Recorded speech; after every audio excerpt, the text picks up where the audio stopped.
નમસ્કાર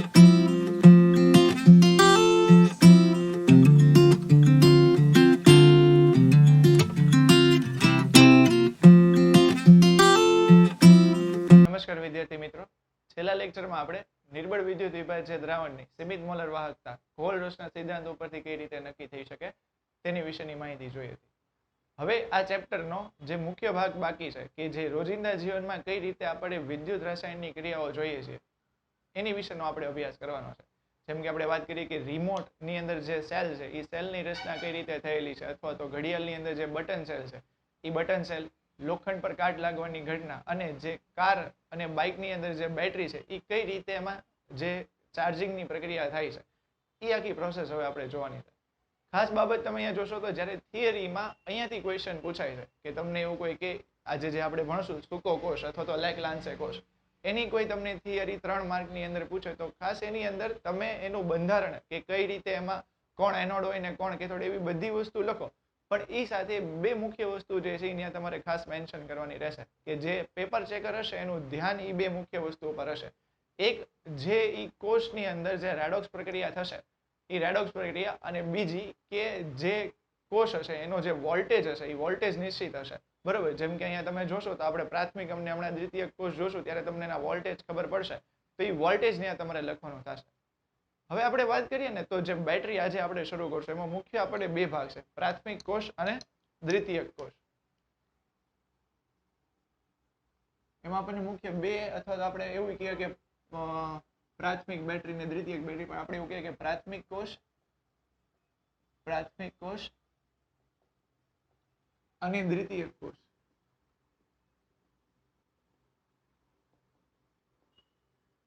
પ્રાથમિક કોષ ની પહેલા આપણે સિમ્પલ વાત કરીએ તો આ જે પ્રાથમિક કોષ કે દ્વિતીયક કોષ એ બંને જે છે બેટરી જ છે. પ્રાથમિક કોષમાં જે આપણે સેલ અને બટન સેલ આવે છે તેની વાત જોશું, અને દ્વિતીયક કોષ એની અંદર જે કાર અને બાઇકની અંદર જે બેટરી આવે છે તેની વિશેનો અભ્યાસ કરશો. આ બેટરી જે છે ને, એટલે કે એનું જે બંધારણ આપણે જોશું એ મુખ્યત્વે વિદ્યુત રસાયણ જે કોષ હતો એની જેવું જ તેનું કાંઈક કાર્ય છે, અથવા તો આપણે એવું કહીએ કે ગેલ્વેનિક કોષ જે છે એની જેવું જ તેનું કાંઈક કાર્ય છે. ગેલ્વેનિક કોષમાં આપણે એવું જોયું હતું કે જે રેડોક્સ પ્રક્રિયામાં રાસાયણિક ઉર્જા છે એ રાસાયણિક ઉર્જાનું વિદ્યુત ઉર્જામાં રૂપાંતર થતું હતું, એ જ પ્રોસેસ આની અંદર થશે. એટલે આપણે એને એવું પણ કહી શકીએ કે આ ગેલ્વેનિક કોષના જે બંધારણ છે એની ઉપરથી આ કોષની રચના થયેલી છે. પહેલા આપણે પ્રાથમિક કોષ અને દ્વિતીયક કોષ વચ્ચે મુખ્ય જે તફાવત છે ને એ જોઈએ. તો આ બંને કોષમાં જે પ્રાથમિક કોષ છે ને એ નોન રિચાર્જેબલ છે. નોન રિચાર્જેબલ એટલે કે એક વખત તમે એનો યુઝ કરી લો એટલે ફરીથી એનો યુઝ નથી થતો. એટલે ધારો કે આપણે જે રિમોટ છે એની અંદરનો જે સેલ છે એ એક વખત પૂરો થઈ જાય, આપણે એવું કહીએ કે પૂરો થઈ ગયો, પછી એને ફેંકી દઈએ છીએ. પણ આજે તમે જોશો ને કે દ્વિતીયક કોષ કે જે બાઇકની અંદરની બેટરી છે, બરોબર, એટલે ધારો કે જે ઓલી લાઇટ હોય એ ધીમી થવા માંડે કે હોર્ન ધીમો વાગવા માંડે તો આપણે બેટરી કાઢીને ફેંકી ન દેતા હોઈએ, કેમ કે એ થોડીક મોંઘી પડે. બરોબર, તો આપણે શું કરીએ કે એ જે બેટરી છે એને ફરીથી જે છે રિચાર્જ કરી આવે, કારણ કે એની પ્રોસેસ જે થાય શું છે એ આપણે અહીંયા જોશું. તો આ મુખ્ય બે તફાવત છે કે પ્રાથમિક કોષ નોન રિચાર્જેબલ છે, જ્યારે દ્વિતીયક કોષ તમને શું જોવા મળશે? રિચાર્જેબલ જોવા મળશે. બીજી વસ્તુ અહીંયા તમે જુઓ કે પ્રાથમિક કોષમાં આપણે કોનો અભ્યાસ કરશું. પહેલા બેઝિક માહિતી જોઈએ તો અહીંયા આપણે જોશું સૂકો કોષ, કે જે આપણે રિમોટની અંદર સેલનો ઉપયોગ કરીએ છીએ. હવે તમે રમકડા તો રમતા નથી એટલે હું તમને એવું ન કહી શકું કે રમકડાની અંદર જે ઓલા મોટા સેલ આવે છે એ. સૂકા કોષને લેક-લાન્સે કોષ એવું પણ કહેવામાં આવે. આ લેક-લાન્સે કોષ કેમ? તો કે એ વૈજ્ઞાનિક જે હતા લેક-લાન્સે નામના, એના નામ ઉપરથી, એટલે કે એને માન આપીને આ જે કોષને લેક-લાન્સે કોષ એવું પણ કહેવાય. બીજું જે અહીંયા તમે જોશો એ મર્ક્યુરી કોષ. મર્ક્યુરી કોષ એટલે જે બટન સેલ છે એ બટન સેલ કે જેનો આપણે ઘડિયાળમાં ઘણી લોકોને જે શ્રવણ યંત્રો જે છે એટલે ઘણા લોકોને સાંભળવા માટે જે મશીન હોય, મશીનની અંદર આ બટન સેલ એટલે કે મર્ક્યુરી કોષનો ઉપયોગ થતો હોય છે. દ્વિતીયક કોષની જો આપણે વાત કરીએ તો એમાં આપણે જોવાનું થશે લેડ સંગ્રાહક કોષ. લેડ સંગ્રાહક કોષ. આ પછી આપણે એની અંદર જોશું નિકલ કેડમિયમ કોષ. નિકલ કેડમિયમ કોષ. હવે ખાસ જોવો ને તો આ લેડ સંગ્રાહક કોષ એ આપણે બાઇકની અંદર જે બેટરી છે એ બેટરી અથવા તો લેડ સંગ્રાહક કોષ એવું બે એક નામ છે એવું કહી શકીએ. નિકલ કેડમિયમ કોષનો અહીંયા તમારે બહુ અભ્યાસ નથી કરવાનો, ખાલી ટેક્સ્ટ બુકમાં પણ એની ખાલી નોર્મલ ઇન્ફોર્મેશન તમને આપેલી છે. એટલે કે મુખ્ય આપણી માટે લેડ સંગ્રાહક કોષ એ દ્વિતીયક કોષમાં રહેશે. પ્રાથમિક કોષ, દ્વિતીયક કોષ એ સિવાય આપણે જોવાનું થશે બળતણ કોષ. કે કઈ રીતે મોટા જે તાપીય પ્લાન્ટો જે છે એની અંદર આ બળતણ કોષનો ઉપયોગ થાય છે એનું આપણે આખું બંધારણ જોશું. અને છેલ્લે કે જે લોખંડ ઉપર જે કાટ લાગે છે એ કાટ કઈ આખી રેડોક્સ પ્રક્રિયાને કારણે થાય છે, કે ક્યાં કોનું ઓક્સિડેશન થાય, ક્યાં કોનું રિડક્શન થાય, એ આખી પ્રક્રિયા આની અંદર જોવાની છે. તો આમ તમને થોડીક મજા આવશે, કેમ કે જે તમે રોજિંદા ઉપકરણો સાથે જે જીવો છો એની ત્યાં બધી સંકળાયેલી બાબત છે. તો આજનો જે આપણો ટોપિક શરૂ કરીએ કે પ્રાથમિક કોષ.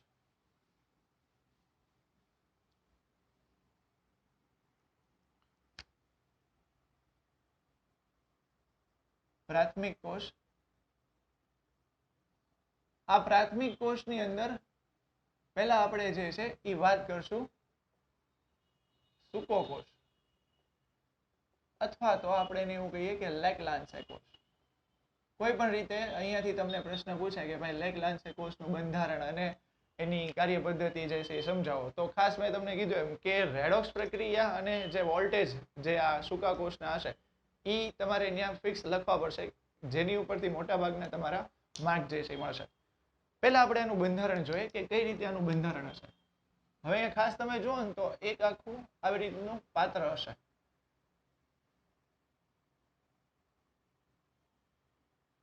આ આખું ઝીંકનું પાત્ર હશે. તમે આમ થોડું વિચારો ને તો તમે સેલ બધાએ તો જોયો જ હવે આ ઉંમરે, બરોબર? તો એમાં આવી રીતે જે છે ને એ એક બારની બાજુ જે છે એ સેજ ઉપર જેને કેપ બાર જે છે એ કાઢેલી હોય, બરોબર? પછી તમે સેજ યાદ કરો કે જે સેલ હોય એ સેલને એ લોકોએ કોઈ પણ રંગનું એક આખું પતરું જે છે એ ચડાવી દીધું હોય, અને આટલો આ જે ભાગ હશે, આ જે ભાગ હું અલગ પેનથી કરું એટલે તમને ખ્યાલ આવે, આટલો ભાગ એ ખાલી ઓપન હશે, અને આ નીચેનો જે ભાગ છે એ નીચેનો ભાગ જે છે ઓપન હશે. બાકીનો આ જે આખો ભાગ છે, આ બે ભાગ, એને જે છે એને આખું એક નાનું અમથું પતરું જે હશે એનીથી જે છે એ કવર કરેલું હશે. હવે આની અંદર તમે મુખ્યત્વે જુઓ ને તો શું હશે, તો કે આના બંધારણમાં પહેલા જોઈએ તો આ કોષની અંદર ગ્રેફાઇટનો સળિયો હશે.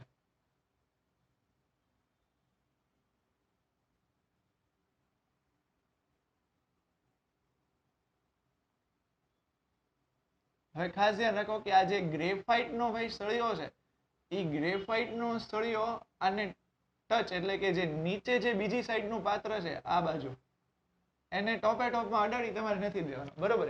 આવી રીતે ગ્રેફાઇટના સળિયાને રાખવાનો છે. થોડોક આપણે આની અંદર આમ કલર પૂરી લઈએ એટલે થોડું સારું લાગે.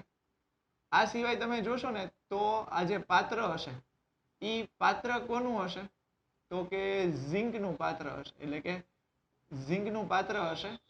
હવે બીજી વસ્તુ ખાસ તમે જો, કે જો તમને યાદ આવતું હશે તમે નાના હો ને ત્યારે, કે તમે એવું કર્યું હોય કે જે આ કોષ હોય, એટલે કે જે બેટરી સેલ છે એ સેલની હારે ઓલી મોટર જોડી દીધી હોય ને એ મોટરની હારે એક નાનકડો અમથો પંખો જોડી દીધો હોય ને પછી બેઠા બેઠા જે છે એની હારે રમત રમીને આખો દિવસ તમે કાઢતા હોય, એવી કાંઈક તમે પ્રક્રિયા જો નાનપણમાં કરી હોય તો ની વાત હશે, બરોબર? હવે આપણે કલર પૂરાઈ ગયો. અહીંયા ખાસ જો આ જે છે એ ગ્રેફાઇટનો સળિયો, ગ્રેફાઇટનો સળિયો, અથવા તો આપણે કાર્બન ગ્રેફાઇટ એવોનો પણ સળિયો કહી શકીએ. એની ફરતેનો જે આ ભાગ છે, એની ફરતેનો આ જે ભાગ હશે આટલો ભાગ, એ ફરતેના ભાગમાં તમે ખાસ જોશો ને અહીંયાના આ ભાગમાં, તો અહીંયા MnO2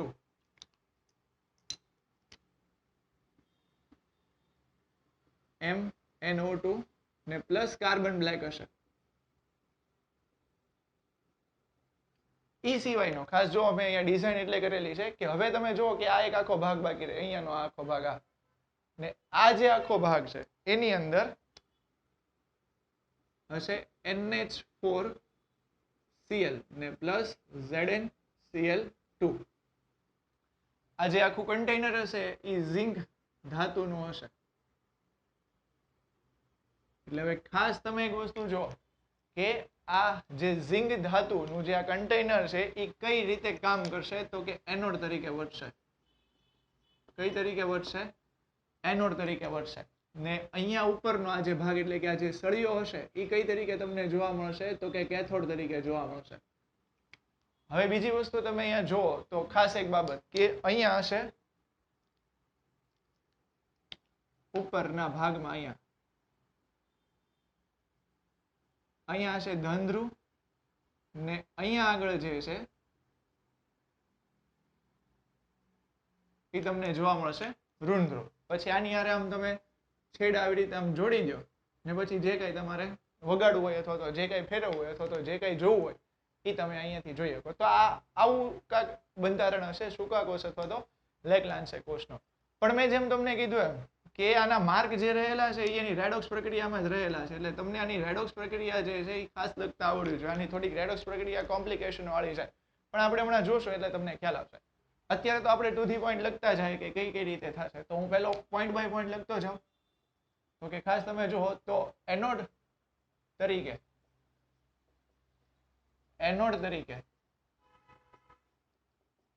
ઝિંકનું પાત્ર તમને જોવા મળશે ને કેથોડ તરીકે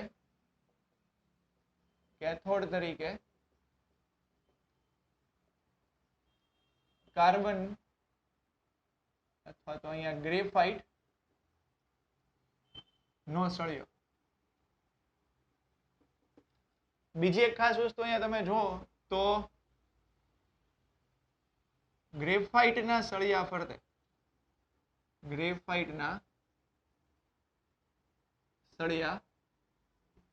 ફરતે આમ કેવું લાગે ફરતે, બરાબર. MnO2 પછી કાર્બન બ્લેક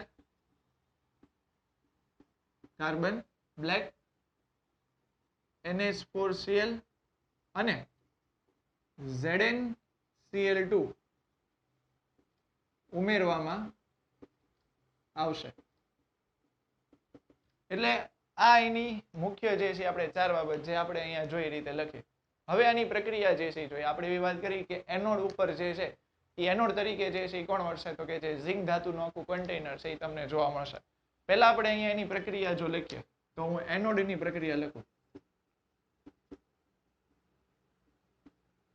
હવે આ આખા ચેપ્ટરમાં આપણે એ જ વાત કરી છે. 11મા ધોરણમાં કદાચ તમે એ જ વાત કરી હશે કે એનોડ ઉપર થાય શું તો કે ઇલેક્ટ્રોન ગુમાવે.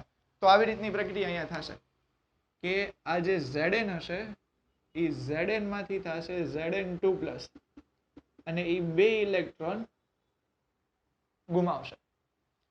હવે કેથોડ ઉપર જે છે એ કોનો વારો પડશે તો પહેલા આપણે જોઈએ કેથોડ. હવે આની પ્રક્રિયા અહીંયા થોડુંક તમને જે છે ને એ આમ નવું લાગશે કે આને શું કર્યું, પણ ખાસ ધ્યાનથી રાખજો પ્રક્રિયા તમને ખ્યાલ આવી જશે. કેથોડ ઉપરની જે પ્રક્રિયા છે એમાં વારો પડશે આ MnO2 નો. હવે આ તમને ખબર પડે કે અહીંયા તમે જુઓ ને તો આ જે MnO2 છે એ MnO2 અત્યારે કઈ ઓક્સિડેશન અવસ્થામાં છે તો કે +4 ઓક્સિડેશન અવસ્થામાં છે. એટલે અહીંયા હું લખી નાખું +4. MnO2 +4 ઓક્સિડેશન અવસ્થામાંથી જે છે એટલે કે આ જે Mn છે એ +4 ઓક્સિડેશન અવસ્થામાંથી +3 ઓક્સિડેશન અવસ્થામાં જાય છે. એટલે હું અહીંયા એ પોઈન્ટ પહેલા લખી નાખું કે Mn +4 ઓક્સિડેશન આંક અથવા તો અવસ્થા આપણે એવું લખીએ અવસ્થામાંથી +3 ઓક્સિડેશન અવસ્થામાં જાય છે એટલે આમ કેવું લાગે, બરોબર. હવે હિન્ટ અહીંયા તમને મળી ગઈ કે ભાઈ +4 માંથી +3 માં જાય. તો હવે જ્યારે +4 માંથી +3 માં જશે ને એટલે કાંઈક આવી રીતનું સંયોજન બનશે કે આ MnO અને OH. મને ખબર પડી ગઈ તમારું જે રીતનું મોઢું થયું કે આ MnO અને H. OH ની -1 ને આની -2 એટલે અહીંયા જે આનો ઓક્સિડેશન આંક તમને જોવા મળશે એ કેટલો થઈ જશે તો કે +3 થશે. કેટલો થઈ જશે +3. હવે તમને એવું થાય કે આરો હાઇડ્રોજન જે છે ને એ આવ્યો ક્યાંથી, બરાબર. તમે જુઓ તો MnO અને OH માંથી હાઇડ્રોજન છે તો એ હાઇડ્રોજન ક્યાંથી આવ્યો. અહીંયા આપણી પાસે છે NH4Cl. તો હું અહીંયા સહેજ તમને ઝૂમ કરીને દેખાડું. આમ તો ઝૂમ નથી થતું. NH4+ અને આની અંદર હશે Cl-. આ જે NH4+ હશે એમાંથી એક H+ આયન છૂટો પડશે. એટલે હવેની જે આખી રમત છે ને એ તમે જોજો કે કઈ રીતે થાય છે. કે અહીંયા આ જે NH4+ છે એમોનિયમ આયન, એમાંથી એક H+ આયન છૂટો થશે. અહીંયાથી તમે જુઓ તો જે છૂટા પડેલા ઇલેક્ટ્રોન છે ત્યાંથી એક ઇલેક્ટ્રોન લેશે અને એક ઇલેક્ટ્રોન લઈ અને જે છે એ હાઇડ્રોજન આની હારે જોડાઈ જશે એટલે અહીંયા કાંઈક બનશે MnOH. ફરીથી એક વખત અહીંયાથી જે NH4+ છે એ NH4+ માંથી જે H+ નો જે આયન છે એ H+ નો આયન છૂટો થઈને અહીંયાથી એક ઇલેક્ટ્રોન મેળવશે. આ એક ઇલેક્ટ્રોન મેળવી અને એક જે હાઇડ્રોજન હશે આની હારે જોડાશે. તો હવે અહીંયા તમને આવું તો ખબર પડે કે અહીંયાથી જે છૂટું પડ્યું, કોણ અહીંયાથી છૂટું પડ્યું? હાઇડ્રોજન. તો આ NH4+ જે છે એ શેમાં થઈ જશે? તો કે NH3 એટલે કે અહીંયા છૂટો પડશે એમોનિયા વાયુ. જો ફરીથી આખી પ્રોસેસ સમજાવું, એનોડમાં તો મારે તમને કંઈ કહેવાની જરૂર નથી. કેથોડની જે પ્રક્રિયા છે એમાં +4 માંથી જે છે એ +3 માં ઓક્સિડેશન અવસ્થા બદલાય છે Mn ની. MnO2 માંથી જાય છે MnO અને OH. તો અહીંયા તમે જોશો તો -1 ને અહીંયા છે -2 એટલે +3 ઓક્સિડેશન અવસ્થા. તો હાઇડ્રોજન ક્યાંથી આવશે? તો આ જે NH4+ છે એ NH4+ આયન અહીંયાથી એક હાઇડ્રોજનને છૂટો કરશે. આ જે હાઇડ્રોજન જ્યારે દૂર થશે એ એક ઇલેક્ટ્રોન મેળવશે અને આની હારે જોડાઈને આવી રીતનું એક સંયોજન બનાવશે. અહીંયાથી છૂટો પડશે NH3 એટલે એમોનિયા વાયુ. તો આ રીતની આખી પ્રક્રિયા આની અંદર થશે. મેં તમને પહેલા જ કીધું કે આની અંદરની પ્રક્રિયા આખી જટિલ પ્રક્રિયા છે. આ કેથોડ અને એનોડ ઉપરની પ્રક્રિયા થાય. હવે તમે જો કે આપણે MnO2 નો વારો આવી ગયો, NH4Cl નો આવી ગયો, કાર્બન બ્લેક જે છે એ મુખ્ય જે છે એ અહીંયા ભાગ ભજવશે કેથોડ અને એનોડ આખી પ્રક્રિયામાં. ZnCl2 જે છે બરોબર, એનું શું થશે? અહીંયા જે તમને ZnCl2, હવે આપણે એને લાવ્યા છીએ તો એને ક્યાંક તો જે છે એ ભાગીદારી આપવી પડશે અથવા તો ક્યાંક કામમાં લેવો પડશે. ZnCl2 માં તમે જુઓ ને તો આવી રીતના બે આયનો હશે, એક Zn2+ અને બીજા જે છે એ 2Cl-. હવે આ પ્રક્રિયા દરમિયાન આપણે એવું જોયું કેથોડ ઉપર જે પ્રક્રિયા થાય છે એમાં કન્ટિન્યુટી અહીંયાથી એમોનિયા વાયુ છૂટો પડે છે. હવે ઘણી વખત કેવું થાય કે અહીંયાથી જ્યાં એમોનિયા વાયુ કન્ટિન્યુ છૂટો પડે છે તો એને કારણે એક્સપ્લોઝન એટલે કે ધડાકો ભડાકો થવાની સંભાવના છે. તો એને કારણે શું થશે કે આ જે Zn2+ છે એ Zn2+ ના આયનો ની હારે આ NH3 જોડાઈ જશે. એટલે કાંઈક આવી રીતે થશે કે આ Zn2+ છે એની હારે NH3 જોડાય અને એક આવી રીતનું સંકીર્ણ સંયોજન બનાવશે Zn NH3 4 2+ Zn NH3 4 2+ અથવા તો તમે આવી રીતે પણ લખી શકો કે Zn NH3 4 Cl2. હવે તરત પાછું આમ મગજમાં ચત્ર વિચિત્ર પ્રશ્ન ઊભો થવા માંડે કે ભાઈ આ શું છે ને આ શું છે? તો કે આ એક સંકીર્ણ સંયોજન છે બરોબર ને. સંકીર્ણ સંયોજનમાં આ જે બે જે છે એને કહેવાય લિગેન્ડ બરોબર. તમે ઓલું ભણીને આવ્યા છો કે સવર્ગ સ્થળ નિર્દેશક બંધ, જ્યારે ઇલેક્ટ્રોનનું દાન કરીને જે બંધ બનાવે તો એવી રીતે અહીંયા કાંઈક સવર્ગ સ્થળ નિર્દેશક બંધ બનશે. એટલે જે Zn2+ ના આયનો હશે ને એની ફરતે NH3 ના જે છે એ 4 અણુઓ જે છે એ ગોઠવાઈ જશે અને જે છે એને કારણે એવું એક સંકીર્ણ સંયોજન બનશે. જે એમોનિયા વાયુ છૂટો પડે છે એને કારણે આ જે સેલ છે એની અંદર જે બ્લાસ્ટ થવાની સંભાવનાઓ થોડી ઘણી જે છે નહીવત થશે.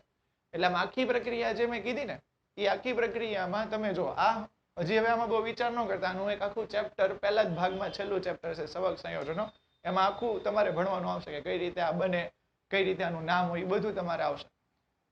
આખી પ્રક્રિયામાં તમે ખાસ ધ્યાનથી જુઓ તો મુખ્ય બધો આધાર જે છે ને કોની ઉપર છે તો કે NH4+ NH4Cl ઉપર છે. આ જે NH4Cl છે એમાંથી તમે જુઓ ને તો ઓલો એક ઇલેક્ટ્રોન ગુમાવી હાઇડ્રોજન મળે, પ્લસ આ જે એમોનિયા વાયુ છૂટો પડે છે એ આની હારે જે છે એ એક સંકીર્ણ સંયોજન બનાવે છે ને એને કારણે કોષ જે છે એ શરૂ રહે છે. તો આ રીતે મુખ્યત્વે સૂકા કોષમાં જે છે એ આખીની કાર્યરચના થશે. એટલે પહેલા હું એક અહીંયા પોઈન્ટ લખી નાખું કે છૂટો પડતો એમોનિયા વાયુ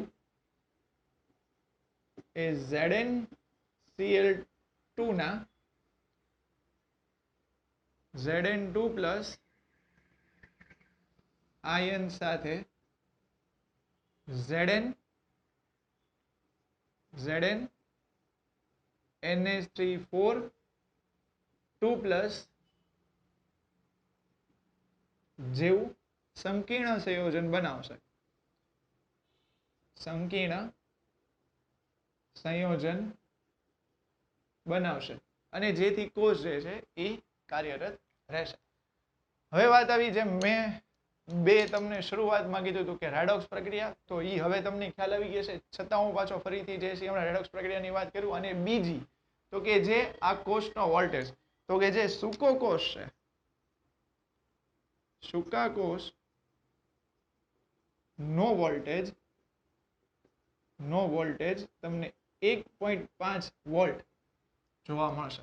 બરાબર. તો આપણે જે બે મેઇન વાત શરૂમાં કીધી હતી કે આ બે મેઇન વાત તો આની અંદર હોવી જ જોઈએ ગમે એ થાય, તો એ કાકા હતી કે એક સૂકા કોષ 1.5 એટલે કે એનો વોલ્ટેજ, અને બીજી જે છે એ આ આખી જે છે એ રેડોક્સ પ્રક્રિયા. હવે ખાસ ફરીથી હું એક વખત રિપીટ કરું છું, રેડોક્સ પ્રક્રિયા જે લોકોને હજી ખ્યાલ નથી આવ્યો એ હવે અહીંયા ધ્યાન રાખી લેજો. એનોડ તરીકે જે છે એ આપણી પાસે હશે ઝિંક નું પાત્ર, તો અહીંયા ઓક્સિડેશનની પ્રક્રિયા થશે એટલે Zn માંથી Zn2+ થશે. કેથોડમાં જે છે એ આપણી પાસે MnO2 હશે. આ MnO2 માં જે Mn ની ઓક્સિડેશન અવસ્થા +4 માંથી ક્યાં જશે? +3 માં.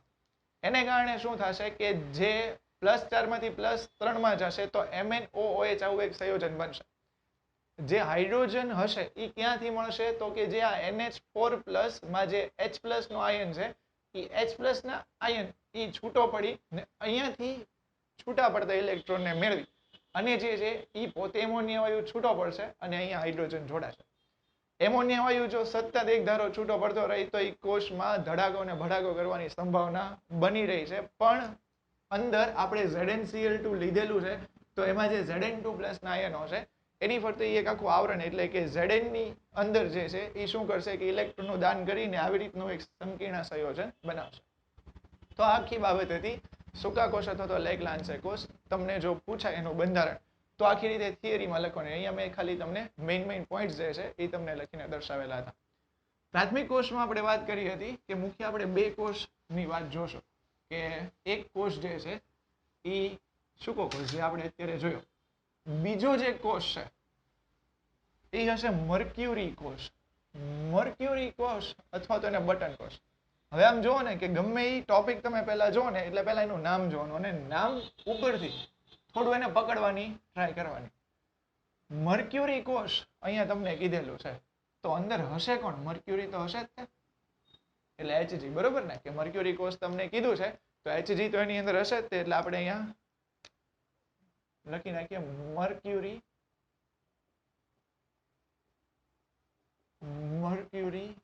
કોષ.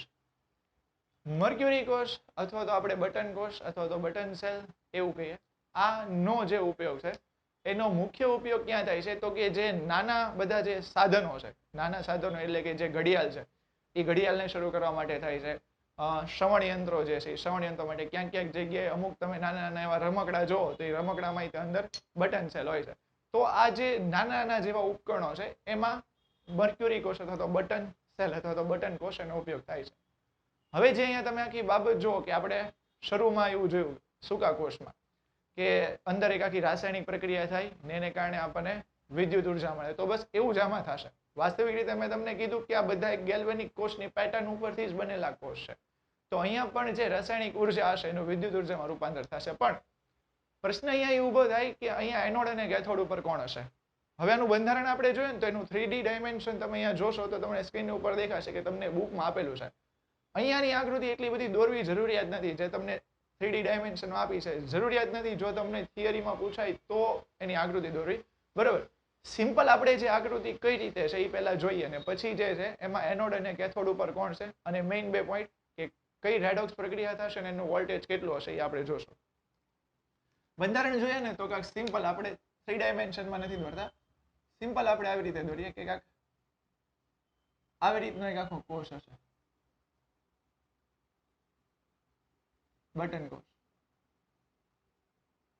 તમને યાદ હોય તો આમ તમે બટન કોષ બધાએ જોયો જ હશે. ઘડિયાળમાં પાવર કોઈ દિવસ નખાવા ગયા હો ને તો એમાંય સહેજ આમ છે ને આ બહારની બાજુ જેમ ઓલા કેમ સૂકા કોષમાં ઉપર ઓલી કેપ આખી તમને સહેજ ઉપસેલી દેખાય, એમાંય આમાં સહેજ ઉપસેલો ભાગ તમને જોવા મળે. હવે આમાંય Zn નું તે કન્ટેનર હશે, ઝીંક નું કન્ટેનર હશે, એટલે કે ઝીંક નું પાત્ર, Zn નું પાત્ર. અહીંયા જે છે એ આની અંદર પહેલા અહીંયા તમે જુઓ ને તો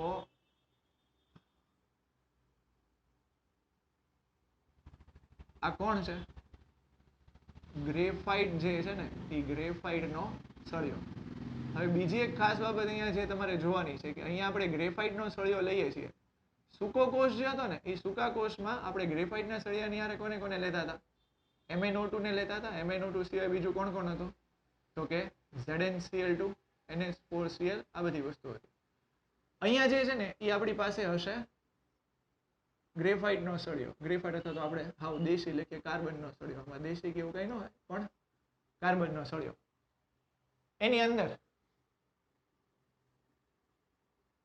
આ જે આપણે ઓલાની અંદર જે લીધું હતું ને MnO2 ને એવું બધું, તો આની અંદર જે છે તમે જોશો તો HGO હશે ને પ્લસ એની અંદર તમને જોવા મળશે KOH. આ KOH એક વિદ્યુત વિભાજ્ય દ્રાવણ તરીકે અંદર હશે. KOH હશે અથવા તો ZNO જે છે એની અંદર લીધેલું હશે.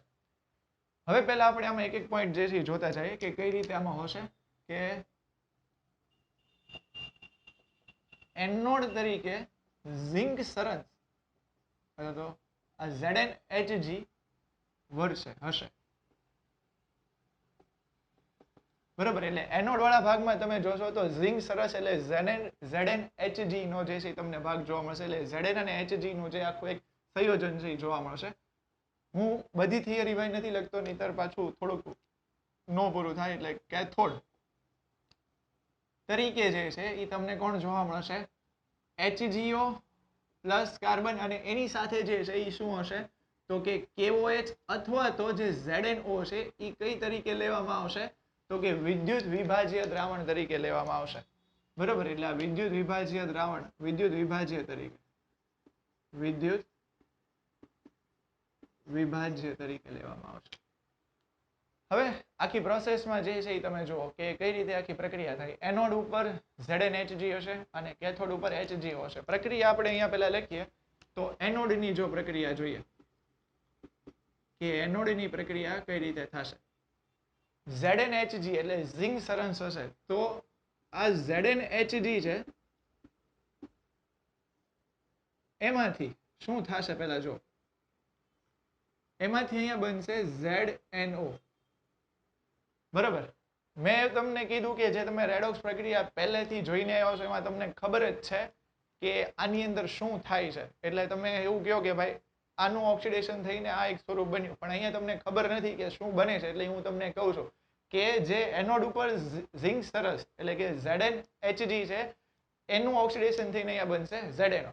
હવે આખી પ્રક્રિયામાં તમે જોશો તો અહીંયાનો ઓક્સિડેશન આમ 0 છે, એ 0 માંથી જશે +2 માં, તો છૂટા કેટલા ઇલેક્ટ્રોન પડશે? હવે આવું મારે આવું ન પૂછાય મારે, પણ છતાં મેં પૂછી લીધું કે 2 ઇલેક્ટ્રોન છૂટા પડશે. જો અહીંયાથી 2 ઇલેક્ટ્રોન છૂટા પડશે તો હવે તમે જુઓ કે ZnHg પણ પાછું અહીંયા તમને એમ થાય કે આ OH તો આવ્યું ને, એટલે કે સોરી O તો આવ્યું ને, તો એ O ક્યાંથી આવશે? અહીંયા તમે જુઓ ને તો આપણે KOH ને લીધેલું છે. બરોબર, તો એ KOH માંથી જે OH માઇનસ આયન હશે એટલે અહીંયા બેલેન્સ કરવા માટે હું લખી નાખું કે 2OH માઇનસ આયનો હશે, એમાંથી ઓક્સિજન મેળવી અને ZNO બનશે. હવે 2 ઓક્સિજન 2 હાઇડ્રોજન 1 નો ઉપયોગ થઈ ગયો તો વધ્યા 2 હાઇડ્રોજન અને 1 ઓક્સિજન. તો હવે અહીંયા શું બનશે તો કે છૂટું પડશે 1 H2O. જો મેં પહેલા જ કીધું કે આમાં જે છે ને એ પ્રક્રિયા આખી જે છે એ કોઈ એવી ફિક્સ ઓલવી નથી. જેમ આપણે પહેલા રેડોક્સ પ્રક્રિયામાં જે છે એ ભણી આપણને એવી ખબર હતી કે અહીંયાનું આમાં રૂપાંતર થાય, પણ અહીંયા જે છે એ તમને આખું દ્રાવણ ભરીને આપી દીધું છે. એટલે એમાં કઈ રીતની એનોડ અને કેથોડમાં પ્રક્રિયા થઈ છે જોવાનું થશે. ZnHg છે એમાંથી Zn નું +2 માં થશે. આ જે +2 માં થશે એમાં ઓક્સિજન ક્યાંથી આવશે તો કે જે KOH માંથી જે 2H માઇનસ આયન છે એ ઓક્સિજન આવશે અને એક H2O છૂટું પડશે. હવે આપણે વાત કરીએ કેથોડ ઉપરની પ્રક્રિયા. કેથોડમાં આપણે એવું કીધું કે HGO છે, તો હવે અહીંયા જો આ HGO એટલે મર્ક્યુરી ઓક્સાઇડ. આ જે મર્ક્યુરી ઓક્સાઇડ છે એ મર્ક્યુરી ઓક્સાઇડ માંથી અહીંયા તમને છૂટું પડશે Hg. Hg એટલે એને શું કહેવાય? મર્ક્યુરી. તો હવે અહીંયા ખાસ તમે જુઓ કે આનો ઓક્સિડેશન આગળ તો કેટલો 2, અહીંયા કેટલો થઈ ગયો 0. આવું તો હવે ખ્યાલ હોય ને. શું કરે છે આ? તો કે પહેલા તો એ 2 ઇલેક્ટ્રોન મેળવે છે, બરોબર. તો આ શું કરશે? તો કે 2 ઇલેક્ટ્રોન મેળવશે. હવે આ 2 ઇલેક્ટ્રોન મેળવશે ને એ હારે જે એનોડની પ્રક્રિયામાંથી અહીંયાથી જે H2O છૂટા પડ્યા હશે ને એને તેજીથી યુઝમાં લેશે, એટલે અહીંયા H2O. તો હવે આખી પ્રક્રિયામાં તમે જો અમે H2O પાછું કેમ લીધું? તમને એમ થાય કે જો હવે આને સેટિંગ શરૂ કર્યું. ભાઈ સેટિંગ કરતો નથી પ્રક્રિયાનો આખી. જો કે અહીંયા ZNO એટલે સોરી HGO માંથી Hg થયું, તો હવે અહીંયા ઓક્સિજન વધ્યો, તો એ ઓક્સિજનનું કામ તો થશે ને. તો એનોડની પ્રક્રિયા દરમિયાન અહીંયાથી જે H2O છૂટું પડે છે એ H2O માં H+ અને OH- ના આયનો હશે. તો અહીંયાથી 2 H+ અને એક ઓક્સિજનનો આયન, બરોબર. તો એ ઓક્સિજન એક H+ હારે, આ ઓક્સિજન એક H+ હારે જોડાશે અને કાંઈક અહીંયા આવી રીતે 2OH- આયન છૂટા કરશે. એટલે આવી રીતે આખી કુલ પ્રક્રિયા, એટલે સોરી કુલ પ્રક્રિયા તો નહીં, કેથોડ ઉપરની પ્રક્રિયા જોવા મળશે, બરોબર. ફરીથી જો એક વખત આખી પ્રક્રિયા તમને કહું છું કે કઈ રીતે થશે. મેઇન જે મેં તમને કીધું એમ કે નહીં, રેડોક્સ પ્રક્રિયા જો તમે સમજેલી હશે ને તો તમને ખ્યાલ આવશે, બરોબર. ને જો તમે આને પાકી કરી નાખશો તો એ તમને લોંગ ટર્મ સુધી નહીં યાદ રહે, તમને ખાલી 3 થી 4 દિવસ માટે યાદ રહેશે. પણ જ્યારે તમે એક્ઝામ દેશો અથવા તો સ્કૂલમાં જે યુનિટ ટેસ્ટમાં દેશો તો તરત જે છે એ તમને ભૂલાઈ જશે. એટલે ખાસ જો એનોડ ઉપર ઝિંક સરસ એટલે કે Zn માંથી ZnO થશે, એટલે કે 0 માંથી +2 ની ઓક્સિડેશન અવસ્થા થશે. આ 0 માંથી જ્યારે +2 ની ઓક્સિડેશન અવસ્થા થાય તો અહીંયા 2OH- છે. હવે અહીંયા જો જે ઓક્સિજન છે ઓક્સિજન ક્યાંથી આવશે? તો કે KOH માંથી જે OH- આયન હશે એમાંથી આપણને મળશે OH. આવું તમને નો યાદ રહે ને તો પ્રેમથી આપણી નોટમાં લખી નાખવાનું, બરોબર. કેમ કે નોટ જ આપણી છે ને લખવાનું આપણે છે ને યાદ આપણે રાખવાનું છે. પછી આમાં કેવું થાય કે જ્યારે તમે આજથી ઈસવીસન એટલે કે વર્ષો પછી, ઈસવીસન તો ન કહેવાય, વર્ષો પછી જ્યારે નોટ ખોલો ને ત્યારે તમને એમ થાય કે હારું OH- આવ્યું ક્યાં, ને પછી ત્યાંથી બધી ડિફિકલ્ટીઓ ઘણી ઊભી થાય. એટલે આવું આપણી નોટમાં આપણે લખી નાખવાનું, એમાં શરમાવાનું નહીં કે આ જે OH- એ ક્યાંથી મળે છે? KOH માંથી. એમાંથી એક ઓક્સિજન જોડાય અને ZNO બનશે અને એક H2O છૂટું પડશે અને 2 ઇલેક્ટ્રોન તો છૂટા પડે જ તે, કેમ કે એનોડની પ્રક્રિયા છે. કેથોડ ઉપર તમે જુઓ તો HGO એટલે મર્ક્યુરી ઓક્સાઇડ. મર્ક્યુરી ઓક્સાઇડ એટલે HGO માંથી બનશે Hg. હવે અહીંયા આપણે એવી વાત કરી કે +2 માંથી થયું 0. તો ઓક્સિજન ક્યાં જશે? તો એનોડની પ્રક્રિયા દરમિયાન જે અહીંયા H2O છૂટું પડે છે એમાંથી 2 H+ અને ઓક્સિજન હશે એ આની હારે જોડાશે, એટલે કે ટૂંકમાં આના H2O નો ઉપયોગ થશે અને 2OH- આયન છૂટા પડશે. તો આવી આખી આ પ્રક્રિયા છે. હવે અહીંયા તમે જુઓ કે હવે વાત આવે ઉડાડવાની. તો ઉડાડવામાં તો આપણે માહિર, 2 ગયા ઇલેક્ટ્રોન, H2 ગયા, 2OH- 2H- ગયા. હવે જોઈ લેવાનું કઈ જાય છે? ભાઈ કાંઈ હવે જાતું નથી. તો પ્રક્રિયા જો આપણે કુલ લખીએ ને તો કુલ પ્રક્રિયા કાંઈક આવી રીતે થશે કે Zn Hg + HGO it gives ZNO + Hg. એટલે હવે અહીંયા તમે ખાસ ધ્યાનથી જુઓ કે જે મર્ક્યુરી કોષ છે એ મર્ક્યુરી કોષની અંદર થતી કુલ પ્રક્રિયા જે છે એ કાંઈક આવી રીતની છે, બરોબર. કે જે ઝિંક સરસ ZnHg હશે એમાંથી ZnO અને જે મર્ક્યુરી ઓક્સાઇડ હશે એમાંથી શું જોવા મળશે? મર્ક્યુરી જે છે એ થશે. તો આ આખી જે મર્ક્યુરી કોષમાં થતી એનોડ અને કેથોડની પ્રક્રિયા અને કુલ પ્રક્રિયા. હવે અહીંયાની મુખ્ય બાબત જે આપણે બીજી બાબત કીધી હતી કે આનો વોલ્ટેજ કેટલો હશે, તો અહીંયા જોઈએ તો મર્ક્યુરી કોષમાં 1.35 વોલ્ટેજ એટલે 1.35 વોલ્ટ જે છે એ તમને જોવા મળશે. આના વોલ્ટેજ નિશ્ચિત છે. હવે કોઈ એમ ન પૂછતા કે ભાઈ જો આના વોલ્ટેજ બદલાવ્યો તો શું થાય? ભાઈ ફિક્સ જ છે, એના વોલ્ટેજ ફિક્સ રાખીને તે કરવામાં આવે. તમે ક્યાંક બેટરી લેવા જાઓ તો એ 2 વોલ્ટની ને એવું બધું હોય તો એના વોલ્ટેજ જે છે શું હશે? ફિક્સ હશે. તો આ રીતે આજે આપણે પ્રાથમિક કોષના જે 2 મુખ્ય કોષ જોયા કે સૂકો કોષ અને મર્ક્યુરી કોષ. સૂકા કોષમાં આપણે જોયું કે કઈ રીતે આખી પ્રક્રિયા થાય છે કે MnO2 જે છે એ કેથોડની પ્રક્રિયામાં રિડક્શન થશે એટલે Mn+4 માંથી +3 માં થશે. હવે એ દરમિયાન એક એમોનિયા વાયુ છૂટો પડશે. એ એમોનિયા વાયુ કોષમાં ધડાકા ભડાકા કરે નહીં એની માટે જે ZnCl2 માંથી જે Zn2+ આયનો છે એની ફરતી એક આખું આવરણ બનાવશે અને આખી પ્રક્રિયા થશે અને એ જે સંકીર્ણ આયન છે એના કારણે પ્રક્રિયા શરૂ રહેશે. મર્ક્યુરી કોષની આપણે વાત કરી અને પ્રાથમિક કોષ જે છે એની આપણે જોઈ મુખ્ય બાબત. ખાસ મેં તમને કીધું એમ કે રેડોક્સ પ્રક્રિયા જે છે એ બે તમે ખાસ સમજી લેજો કે પ્રાથમિક કોષ એટલે કે સૂકા કોષમાં કઈ રીતે થાય અને મર્ક્યુરી કોષમાં કઈ રીતે થાય. કેમ કે આ જે બધી બાબત છે ને એ તો તમે આનું બંધારણ દોરી નહીં તે જે છે લખી શકશો, અને 99% લોકો જે છે આનું બંધારણ લખશે, પણ જે 1% લોકો છે ને એની રેડોક્સ પ્રક્રિયા અને એને જેના વોલ્ટેજ હશે, વોલ્ટેજ યાદ રહેશે પણ રેડોક્સ પ્રક્રિયાથી મોટાભાગના વિદ્યાર્થીઓ અલગ પડશે. તો આ રીતે એક વખત રેડોક્સ પ્રક્રિયા ફરીથી જોઈ લેજો જો તમને ખ્યાલ ન આવ્યો હોય તો. Thank you.